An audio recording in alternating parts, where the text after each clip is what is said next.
সম্মানিত হাজরিন, আজকে আমাদের বিষয় হলো, আলোচ্য বিষয় হলো তাওবার শর্ত। তাওবা কি জিনিস?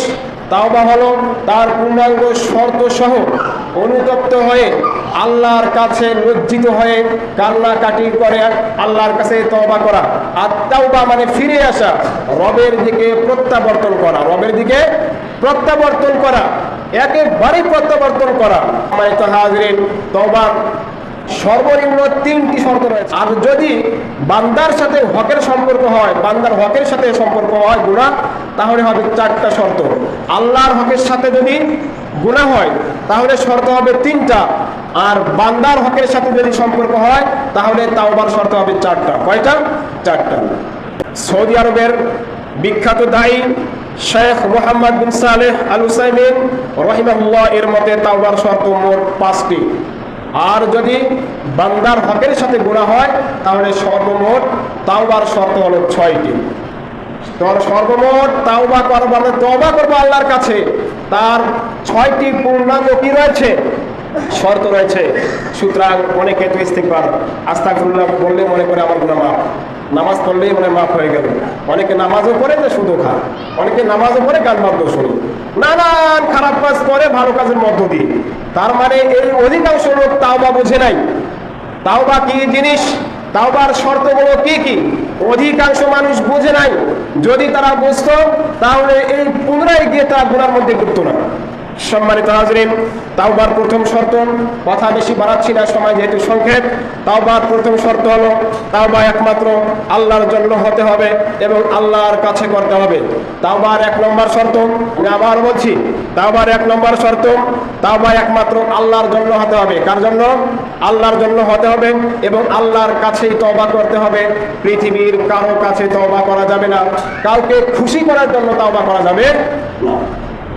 চোর চুরি করেছে, চোর চুরি করেছে, তারপরে ধরা খেয়েছে, এখন তো যে কোনো ভাবে হোক মুক্ত হওয়া লাগবে। মুক্ত হওয়ার গিয়ে সে তওবা করতেছে, আর আমি কখনো চুরি করবো না। তার মানে বান্দার ভয়, মায়ের পিটুনির ভয়, ঠিক কিনা? এই জন্য সে তওবা করার জন্য প্রস্তুত। অনেকে আছে এরকম, গুনাহ করতে গিয়ে ঠেকে গিয়েছে, বিপদে পড়েছে, বিপদ থেকে বাঁচতে তো হবে, বা মানুষে দেখতেছে যেহেতু তওবা ইস্তেগফার করতেছে, এটা তো লৌকিকতা। খ্রিস্টানদের পাদ্রী, মুসলমানদের শাহ সুফি পীর দরবেশ, আর হিন্দুদের হলো পুরোহিত। খ্রিস্টানের পাদ্রীর কাছে গিয়ে যারা খ্রিস্ট ধর্ম অনুসরণ করে সেখানে গিয়ে তওবা ইস্তেগফার করে পাদ্রীর কাছে। কার কাছে? পাদ্রীর কাছে যত অভিযোগ তারা করে। আর হিন্দুদের মধ্যে যারা আছে হিন্দু, তারা আবার পুরোহিত যারা থাকে মন্দিরে, তাদের কাছে তওবা ইস্তেগফার যত আকুল আবেদন করে।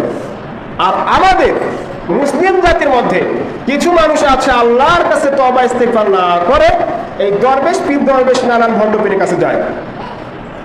সম্মানিত হাজরিন, আলেমদের কাছে যাবেন শিখতে। কিসের জন্য যাবেন? শিখতে যাবেন। কিন্তু তওবা ইস্তেগফার কার কাছে হবে? আল্লাহর কাছে হবে। তওবা একমাত্র আল্লাহর কাছেই করতে হবে, আল্লাহর সন্তুষ্টির জন্য আল্লাহর কাছে তওবা করতে হবে। এটা হলো তাওবার প্রথম শর্ত। সম্মানিত উপস্থিতি, 2 নম্বরে তাওবার 2 নম্বর শর্ত, গুনাহের কাজ করার জন্য অনুতপ্ত ও লজ্জিত হতে হবে। যখন কেউ তওবা করবে তাকে অনুতপ্ত লজ্জিত হতে হবে। যদি লজ্জিত আর অনুতপ্ত না হয়, মুখে যতই সে আস্তাগফিরুল্লাহ আস্তাগফিরুল্লাহ আস্তাগফিরুল্লাহ করুক, তার তওবা আল্লাহর কাছে গ্রহণযোগ্য হবে না। অন্তরে কি করতে হবে? লজ্জিত হতে হবে, অনুতপ্ত হতে হবে। একদম নিজেকে হ্যাঁ প্রতিপন্ন করতে হবে, হ্যাঁ আল্লাহ আমি কি করলাম, আমার দ্বারা গুনাহ হয়েছে, আস্তাগফিরুল্লাহ, আল্লাহ আমাকে বাঁচাও, এরকম থাকতে হবে। কিন্তু এইরকম যদি লজ্জিত আর অনুতপ্ত না হন তাহলে আল্লাহ সুবহানাহু ওয়া তাআলা আপনার তওবা কবুল করবেন না। প্রথমটা কি? তওবা একমাত্র আল্লাহর কাছে হবে, আল্লাহর জন্যই হবে, প্রথম শর্ত। 2 নম্বর শর্ত, তাওবার 2 নম্বর শর্ত হলো লজ্জিত অনুতপ্ত হবে। তাই তো নবী সাল্লাল্লাহু আলাইহি সাল্লাম বলেছেন, আন-নাদামু সাওবাহ, অনুতপ্ত হওয়াই হলো তাওবার মূল বিষয়। অনুতপ্ত হওয়াই হলো তাওবার মূল বিষয়। কেউ যদি অনুতপ্ত আর লজ্জিত না হয় গুনাহ করার পর, মুখে ইস্তেগফার করলে তার কোনো কাজে আসবে না। কেননা আল্লাহ সুবহানাহু ওয়া তাআলা অন্তরের খবর জানেন। আল্লাহ সুবহানাহু ওয়া তাআলা প্রত্যেক ব্যক্তির অন্তরের খবর জানেন। আপনি মুখে যত কিছুই প্রকাশ করেন না কেন, যদি অন্তরের মধ্যে লজ্জাবোধ না থাকে আপনার, তাহলে ওই তওবা আল্লাহ গ্রহণ করবেন না। সম্মানিত হাজরিন, ইসলামের প্রসিদ্ধ নীতিমালা হলো পাপ কাজ করে লজ্জিত হলে পাপ কমে যায়, পাপ কাজ করে লজ্জিত হলে পাপ কি হয়ে যায়, কমে যায়। এরপরে আর পুণ্য কাজ আর ভালো কাজ করলে গর্ববোধ করলে, ভালো কাজ করে যদি কেউ গর্ববোধ করে তাহলে তার যত ভালো কাজ আছে সব বাতিল হয়ে যায়। অনেক ব্যক্তি এমন আছে ভালো ভালো কাজ করে আর অহংকার করে, কি করে, অহংকার করে। এই অহংকার করার জন্য তার ভালো কাজগুলো বাতিল হয়ে যায়। সম্মানিত হাজরিন, যে পাপ কাজ করে সে সাধারণ মানুষ, যে পাপ কাজ করে সে সাধারণ মানুষ, যে পাপ করে অনুতপ্ত হয় সে হলো নেককার মানুষ, সে হলো নেককার মানুষ। যে পাপ করে সে সাধারণ মানুষ, আর যে পাপ করে অনুতপ্ত হয় সে হলো নেককার মানুষ। আর যে পাপ করার পর তার বড়াই করে, অহংকার করে, সে হলো শয়তান, সে হলো শয়তান। সম্মানিত হাজরিন, আমাদের সমাজে এমন আছে, এমন অনেক লোক আছে যারা গর্বের সাথে গুনার কাজগুলো মানুষের প্রকাশ করে। আরে ছোট্টকালে মানুষের কত ডাব চুরি করে খেয়েছি, তুই কি জানিস আজকে আড্ডা দিয়ে আজকে কত কি খেয়েছি সকালবেলা, এভাবে বলে বলে বেড়ায়। আল্লাহ সুবহানাহু ওয়া তাআলা তাদের বিষয়ে বলেছেন, আমার প্রত্যেক উম্মতের পাপ মাফ করে দেওয়া হয়, তবে যে প্রকাশ্যে পাপ করে অথবা প্রকাশ্যে মানুষকে বলে বেড়ায় তার কোনো কি হয় নাই, ক্ষমা নেই। আল্লাহ তাআলা চান বান্দার দোষ পৃথিবীতে গোপন থাকা অবস্থায় আল্লাহ তার ক্ষমা করে দিবেন এবং পরকালে তার দোষ ত্রুটি আল্লাহ তাআলা গোপন রাখবেন, যাতে কিয়ামতের ময়দানে লজ্জিত না হয় সেই বান্দা। আর বান্দা কি করেন, উল্টো বান্দা পৃথিবীতে গুনার কাজ প্রকাশ্যে তো করেই আবার বলে বলে বেড়ায়। যারা এইরকম করবে তাদের তওবা কোনোদিনও আল্লাহ কবুল করবেন না। তওবার প্রথম শর্ত হলো তওবা একমাত্র আল্লাহর কাছেই করতে হবে, আল্লাহর জন্যই করতে হবে। 2 নম্বর শর্ত হলো অনুতপ্ত ও লজ্জিত হতে হবে, পাপের কথা কাউকে বলা যাবে না। 3য় শর্ত হলো যে গুনাহ হতে তওবা করা হচ্ছে তা সম্পূর্ণরূপে বর্জন করতে হবে। অর্থাৎ আপনি গান বাদ্য শুনছেন, আপনার দ্বারা জেনা হয়ে গিয়েছেন, আপনি ওই কাজটি বর্জন করতে হবে, আগে একদম বাদ দিয়ে এসে তওবা করতে হবে, তাহলে আল্লাহ তাআলা আপনার তওবা কবুল করবেন। যদি সেই গুনাহ ছেড়ে না দিয়ে তওবা করেন, সুদও খান আবার এদিকে সিজদাও করেন, সুদও খান ওয়াজও করেন, তাহলে আল্লাহ আপনার তওবা কবুল করবেন না। সম্মানিত হাজিরিন, 4র্থ শর্ত, ভবিষ্যতে এই গুনাহ না করার দৃঢ় প্রতিজ্ঞা করতে হবে। তওবা করার সময় দৃঢ় প্রতিজ্ঞা করতে হবে, আমি ইচ্ছাকৃতভাবে কখনোই এই কাজ, এই গুনার কাজ করবই না, এইরকম দৃঢ় প্রতিজ্ঞা করলে তাহলে আপনার আমার তওবা আল্লাহ সুবহানাহু ওয়া তাআলা কবুল করবেন। যদি দৃঢ় প্রতিজ্ঞা না করেন তাহলে আল্লাহ সুবহানাহু ওয়া তাআলা আপনার তওবা কবুল করবেন না। মহান আল্লাহ তাআলা বলেন, ওয়াল্লাযীনা ইযা ফাআলু ফাহিশাতান আও যালামু আনফুসাহুম যাকারুল্লাহা ফাস্তাগফিরু লিযুনুবিহিম ওয়া মান ইয়াগফিরুয যুনুবা ইল্লাল্লাহ ওয়া লাম ইউসিররু আলা মা ফাআলু ওয়া হুম ইয়ালামুন।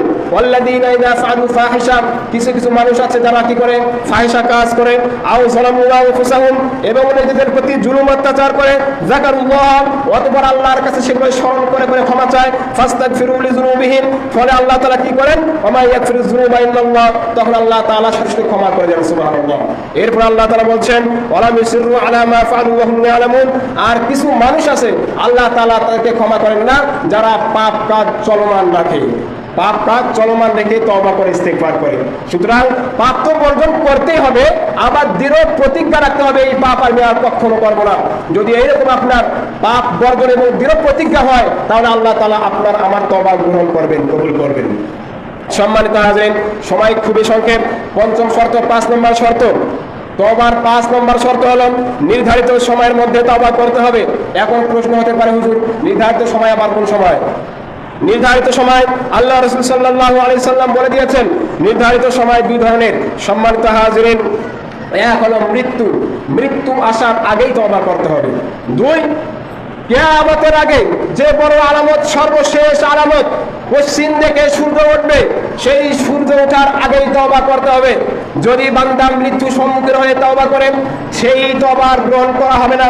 যেমনটা ফিরআউন করেছিল, যখন সে পানিতে হাবুডুবু খেতে খেতে খেতে বলল, এক আল্লাহ, আমি তোমার প্রতি ঈমান আনলাম, তুমি ছাড়া কোনো মাবুদ নেই, তখন আল্লাহ তার কি করেন নাই, সেই তওবা গ্রহণ করেন নাই। অনেকে ভাবছেন যে যেহেতু যৌবনকাল বৃদ্ধকালে আমি তওবা করবো, নাউযুবিল্লাহি মিন যালিক, এই কাজ ভুল করে করা যাবে না।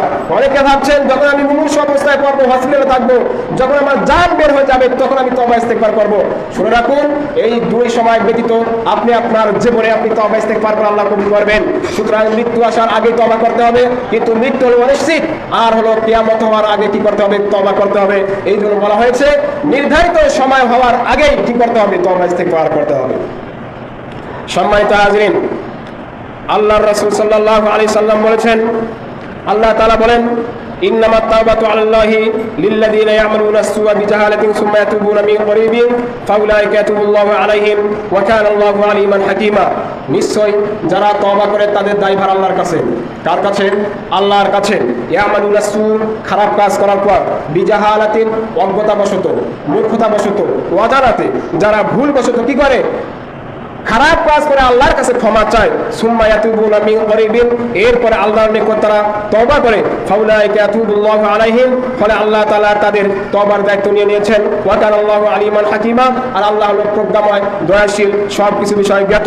ওয়ালাইসাতিত তাওবাতু লিল্লাযিনা ইয়ামালুনা আস-সাইয়্যাত, শুনুন, ওই ব্যক্তি তওবা আল্লাহ গ্রহণ করবেন না।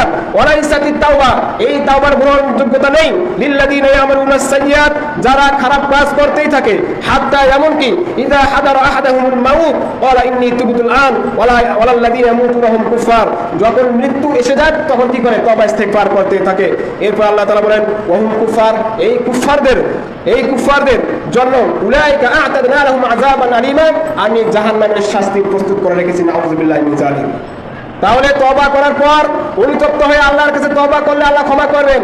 কিন্তু আপনি মৃত্যুর অপেক্ষায় যদি থাকেন আর কিয়ামতের অপেক্ষায় থাকেন, তাহলে কোনদিনও আল্লাহ আপনার তওবা গ্রহণ করবেন না। সম্মানিত হাজরিন, আল্লাহ রাসূল সাল্লাল্লাহু আলাইহি সাল্লাম বলেছেন, মান তাবা ক্বাবলা আয়াতুলি আশ-শামসু মিন মাগরিহা সাবাল্লাহু আলাইহি, সুতরাং ওই ব্যক্তি তওবা কবুল করবেন যারা কিয়ামত হওয়ার আগে, মৃত্যু আসার আগেই তওবা করে।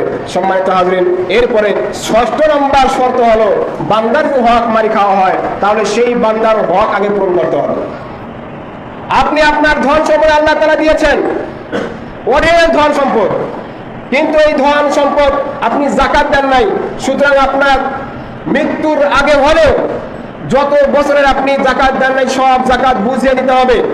যদি কারো ঋণ নিয়ে আপনি মেরে খান আর এই অবস্থায় মরে যান, যতই তওবা ইস্তেগফার করেন আল্লাহর কাছে আল্লাহ মাফ করবেন না, যতক্ষণ না ওই বান্দার কাছে মাফ চেয়ে নেবেন। ওই বান্দার কাছে মাফ না চাওয়া পর্যন্ত আপনার তওবা কবুল হবে না যদি বান্দার হক মেরে খান।